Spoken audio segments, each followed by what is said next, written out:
আসসালামু আলাইকুম গাইস, তো কেমন আছো তোমরা সবাই? আই হোপ তোমরা অনেক বেশি ভালো আছো। সো ফাইনালি চলে আসলো বিধবা মেয়েকে বিয়ে গল্পের পার্ট 7। তো আসো গল্প শুরু করা যাক। আর হ্যাঁ গাইস, গল্প শোনার আগে তোমরা অবশ্যই হেডফোন ইউজ করবা। তো চলো গল্প শোনা যাক। মা নাইরাকে কোলে নিয়ে কান্না করতে করতে বলল, বাবা, জীবনে তোর কোনো আবদার অপূর্ণ রাখিনি। নিজের সকাল্লাদ সবকিছু বিসর্জন দিয়ে শুধু তোর ভালো চেয়েছি, বিনিময় তোর কাছে কিছুই চাইনি। এমনকি নিজের সুখের কথা চিন্তা করে দ্বিতীয়বার কাউকে বিয়েও করিনি। আজকে তোর কাছে একটা জিনিস চাইবো, দিবি আমায়? আমি মায়ের পা ধরে কান্না করতে করতে বললাম, হ্যাঁ মা, বলো একবার।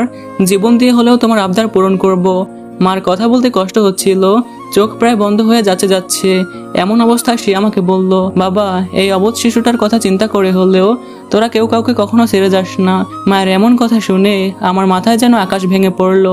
মা এটা কি আবদার করলো, যাকে আমি সহ্য করতে পারি না, যার সাথে আমার বিয়ে দেওয়া হয়েছিল জোর করে, তাকে নিয়ে কিভাবে আমি সারা জীবন সংসার করব? হে আল্লাহ, একই কঠিন পরীক্ষায় ফেললে তুমি। একদিকে ইরার প্রতি ভালোবাসা আমার দিন দিন বেড়েই যাচ্ছিল। যেখানে সিরাতকে ডিভোর্স দিয়ে আমি দ্রুত ইরাকে বিয়ে করার সিদ্ধান্ত নিয়েছি, সেখানে মা এটা কি আবদার করলো? একবার মনে মনে ভাবলাম, আচ্ছা আমি কি মাকে সরাসরি বলে দিব যে আমি তার আবদার রাখতে পারবো না? পরক্ষণে মনে হলো যে মা শুধুমাত্র আমার ভবিষ্যতের কথা চিন্তা করে জীবনের যৌবন সকাল্লাদ সবকিছু বিসর্জন দিয়েছে। আজকে সেই মায়ের কথা কিভাবে অমান্য করি? মনে মনে কথাগুলো ভাবছিলাম আর চোখ থেকে অঝরে পানি গড়িয়ে পড়ছিল। কয়েক মিনিট পরে মা আমাকে আর কোনো উত্তর দেওয়ার সুযোগ না দিয়ে আস্তে আস্তে নিজের চোখ বন্ধ করে নিল। আমি হাউমাউ করে কান্না শুরু করলাম। আমার কান্না শুনে ডক্টর আসলো, আমাকে সান্ত্বনা দিয়ে বাইরে নিয়ে গেল। কিছুক্ষণ পরে ডক্টর জানালেন যে মা আর এই পৃথিবীতে নেই। তিনি আমাদের সবাইকে ছেড়ে সারা জীবনের জন্য চলে গিয়েছেন। নিজেকে খুবই অপরাধী মনে হচ্ছিল, পৃথিবীর সবচেয়ে নিকৃষ্ট সন্তান মনে হচ্ছিল নিজেকে। মনে মনে ভাবছিলাম, এই সবকিছু হয়েছে আমার জন্য। আমার জন্যই আমার মা অভিমান করে আমাকে ছেড়ে চলে গিয়েছে। যদি সিরাতকে ডিভোর্স দেওয়ার কথা না বলতাম, তাহলে মা হয়তো আরো কিছুদিন আমাদের মাঝে থাকতো। আমি চাইলেই মাকে হাসি খুশি রাখতে পারতাম। কথাগুলো ভাবছিলাম আর দেওয়ালে আঘাত করছিলাম। কান্না করতে করতে আমার চোখের পানি যেন শেষের দিকে। মানসিকভাবে একদম ভেঙে পড়ছি। আমার শরীরে যেন আর কোনো শক্তি নেই। কয়েক ঘন্টা পর আমি সেন্সলেস হয়ে পড়ি। তারপর ওই হসপিটালেই আমাকে ভর্তি করানো হয়। এতক্ষণে আমার আত্মীয় স্বজন, সিরাতের আব্বু আম্মু সবাই হাসপাতালে উপস্থিত। কেউ কেউ মাকে বাসায় নেওয়ার ব্যবস্থা করছে, কেউ কেউ আবার আমার পাশে বসে আছে। নাইরা তো নানুর সাথে চলে গিয়েছে। এদিকে নাইরা আমার মাথার পাশে বসে এক হাত দিয়ে নিজের চোখ মুছতেছে, অন্য হাত দিয়ে আমার মাথায় হাত বুলিয়ে দিচ্ছে। আমাদের পরিবারটা যেন মুহূর্তেই দুঃখের কালো চাদরে ঢেকে যায়। আমার মাকে বাসায় এনে খাটিয়ায় শুয়ে রাখা হয়। একমাত্র ছেলে আমি, আমাকে ছাড়া তো জানাজাও হবে না। আমার মাকে শেষ বিদায় দেওয়ার জন্য সুন্দর করে সাজানো হচ্ছে। আর এদিকে আমি হসপিটালের বেডে শুয়ে আছি। কয়েক ঘন্টা পর আমার জ্ঞান ফেরে। জ্ঞান ফিরতেই দেখি সিরাত আমার পাশে বসে কান্না করতেছে। আমি সেন্সলেস হয়ে পড়লেও জ্ঞান ফেরার সাথে সাথে আমার মায়ের কথা মনে পড়ে। আমার অস্বাভাবিক আচরণ দেখে আমার কয়েকটা কাজিন আমাকে আটকে ফেলে এবং আমাকে নিয়ে বাসায় আসে। সিরাত আমার সাথেই ছিল। বাসায় এসে দেখি বাসা ভর্তি মানুষ, সবাই নিস্তব্ধ। কারো মুখে কোনো কথা নেই, কারো মুখে হাসি নেই। আমাকে দেখেই সিরাতের আব্বু বলে ওঠে, দেখো বাবা, বাস্তবতা মেনে নিতে হবে। জীবন মরণ এগুলো আমাদের হাতে নেই। ভেঙে পড়লে চলবে না, আল্লাহর উপর ভরসা রাখতে হবে। নিজেকে কোনোভাবে ক্ষমা করতে পারছিলাম না, শান্তও হতে পারছিলাম না। যাই হোক, সময় তো আর আমার জন্য অপেক্ষা করবে না। ইমাম সাহেব আমার কাছে এসে আমাকে সান্ত্বনা দিয়ে বলল, দেখুন সাজিদ সাহেব, জন্ম মৃত্যু এগুলো আমাদের হাতে নেই। নিশ্চয়ই আল্লাহ উত্তম পরিকল্পনাকারী। এখন দাফন শেষ করে 5 ওয়াক্ত নামাজ পড়ে তার জন্য মন খুলে দোয়া করবেন, আল্লাহ যেন ওপারে তাকে ভালো রাখে। মনে রাখবেন, নিশ্চয়ই আল্লাহ উত্তম পরিকল্পনাকারী। ইমাম সাহেবের কথা একটু শক্ত হলাম এবং ফ্রেশ হয়ে জানাজার নামাজে দাঁড়ালাম। তারপর সবার কাছে মায়ের হয়ে নিজে ক্ষমা চাইলাম এবং সবার উদ্দেশ্যে বললাম, দেখুন, আমার মা যদি মনের অজান্তেও কারো মনে কষ্ট দিয়ে থাকে, তাহলে আল্লাহর রাস্তে তাকে মাফ করে দিবেন। এবং যদি আপনাদের সাথে তার কোনো দেনা পাওনা থাকে, তাহলে অবশ্যই আমার সাথে যোগাযোগ করবেন এবং সব শেষে আমার মায়ের জন্য মন খুলে দোয়া করবেন। কথাগুলো বলার সময় নিজেকে আর ধরে রাখতে পারলাম না। অনেক কষ্টে নিজেকে সামলে নিলাম। ইমাম সাহেব নামাজ শুরু করলো। এক পর্যায়ে নামাজ শেষ হলো। মায়ের খাটিয়া যখন কাঁধে নিলাম, পৃথিবীর সবচেয়ে নিকৃষ্ট সন্তান মনে হচ্ছিল নিজেকে। অসহায় লাগতেছিল। মনে মনে শুধু একটা কথাই সাড়া দিচ্ছিল, আজকে আমার জন্য আমার মায়ের এই অবস্থা। পৃথিবীতে আপন বলতে শুধু মাই ছিল, আজকে আমার জন্যই সেও আমাকে ছেড়ে চলে গেল। আমার জন্যই আমি তাকে হারিয়ে ফেললাম। একজন সন্তানের জন্য পৃথিবীর সবচেয়ে কষ্টকর জিনিস হচ্ছে তার কাঁধে মায়ের খাটিয়া বহন করা। যাই হোক, অনেক কষ্ট করে নিজেকে সামলানোর চেষ্টা করলাম। কিভাবে মায়ের কবরে মাটি দিব, কিভাবে মা আমাকে ছাড়া একা থাকবে, আমি কিভাবে তাকে ছাড়া থাকবো। যাই হোক, বাস্তবতা তো আর অস্বীকার করা যাবে না। আমি অনেক কষ্টে এক মুঠো মাটি দিলাম এবং সাথে সাথে সেন্সলেস হয়ে গেলাম। আমাকে কয়েকজন ধরে ঘরে নিয়ে এলো। এদিকে বাকি কাজগুলো আমার কাজিনরা সম্পূর্ণ করলো। সিরাত তো যেন পাগল প্রায়, সে আমাকে সেবা করবে নাকি নিজেকে সামলাবে সেটাই বুঝতেছিল না। যাই হোক, এভাবে কেটে গেল কয়েক সপ্তাহ। আমরা একটু স্বাভাবিক, কিন্তু আমার মনে শুধু একটা কথাই বাজতেছিল যে আমি অপরাধী, আমার জন্যই আমার মা আমাকে ছেড়ে চলে গিয়েছে।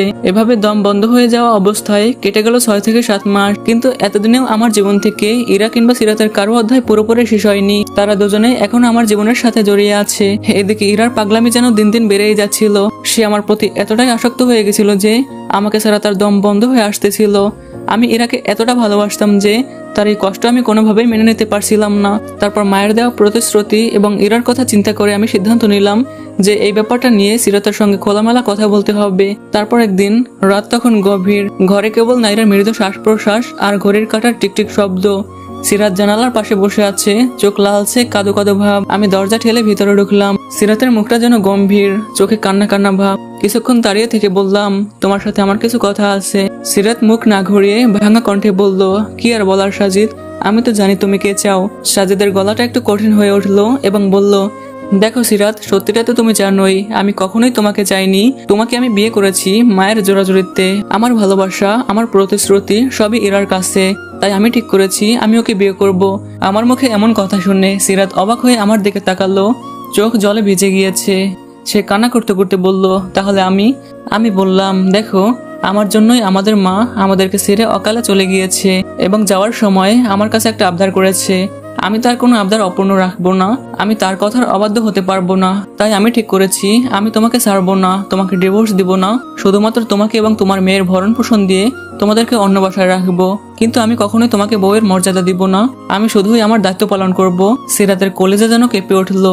সে কাপা কণ্ঠে বলল, মানে আমি থাকবো শুধু দায়িত্ব হিসাবে, ভালোবাসা এক বিন্দু ছাড়াই? আমি উত্তর দিলাম, আমার ভালোবাসা আমি একবারই দিয়েছি, সেটা ইরাকে। তোমার ভাগ্যে সেটা লেখা ছিল না, তুমি তোমার মেয়েকে নিয়ে আলাদা বাসায় থাকবে।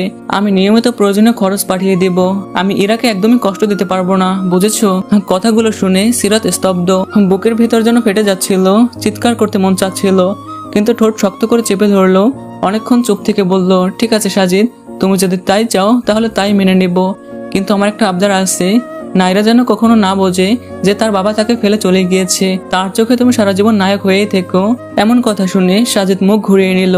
এক মুহূর্তের জন্য সিরাতের জন্য তার অনুশোচনা হলো না। ঘর ভরে গেল এক অদ্ভুত নীরবতায়, যেন দেয়ালগুলো আজ এই তিক্ত সত্যর সাক্ষী হয়ে গেল। যাই হোক, কয়েক মাস পর আমার বিয়ের খবর চারদিক ছড়িয়ে পড়লো। ছোট্ট একটা অনুষ্ঠানের মাধ্যমে ইরাকে বিয়ে করলাম। ইরা আমার পাশে দাঁড়িয়ে গর্বের হাসি দিচ্ছিল, চোখে মুখে জয়ের উজ্জ্বলতা। আর আমি অবশেষে যেই মানুষটাকে ভালোবাসতাম তাকে সারা জীবনের জন্য নিজের করে পেয়েছি। এর থেকে খুশির বিষয় আমার জীবনে আর কিছুই হতে পারে না। কিন্তু তারপরেও ভিতরে ভিতরে কোথাও যেন একটা শূন্যতা অনুভব করছিলাম। সো গাইস, ভয়েস ওভার করতে করতে আমার গলাটা যেন বসে গিয়েছে। সো যাই হোক, তোমরা একটু মানিয়ে নিও। আর তোমরা বুঝতেছো এর পরবর্তী পার্ট কতটা ইন্টারেস্টিং হতে যাচ্ছে। গাইস, তোমাদেরকে এটাও বলে দিই, এর পরবর্তী পার্ট হচ্ছে সমাপ্ত পার্ট, অর্থাৎ এই গল্পের আর মাত্র একটা পার্ট বাকি। সো এই ভিডিওতে তোমরা তোমাদের নাম এবং তোমাদের প্রিয় মানুষটার নাম কমেন্ট করে ফেলো। নেক্সট কোনো গল্পে আমি অবশ্যই সেই নামগুলো ইউজ করব। আর গাইস, এর আগের ভিডিওতে তোমাদেরকে দুটো চ্যালেঞ্জ দিয়েছিলাম, সেটা হচ্ছে 1000 কমেন্ট এবং 3000 লাইক। তোমরা কমেন্ট খুব দ্রুত কমপ্লিট করে দিয়েছো। সো আজকে তোমাদেরকে একটা টার্গেট দিব। আজকে টার্গেট হচ্ছে 2000 লাইক এবং 800 কমেন্ট। সো তোমরা দ্রুত কমপ্লিট করে ফেলো এন্ড নেক্সট পার্টের জন্য ওয়েট করো। আর গাইস, কালকে এই গল্পটা শেষ হবে, আমরা লাইভে আসতেছি, গল্প সম্পর্কে আলোচনা হবে, আড্ডা হবে, মজা হবে, সরাসরি কথা হবে তোমাদের সাথে। কমেন্ট বক্সে লিংক দেওয়া থাকবে, তোমরা ওইখানে ক্লিক করে জয়েন হয়ে থাকতে পারো। দেখা হচ্ছে লাইভে কালকে রাত ঠিক 8টার সময়। আল্লাহ হাফেজ।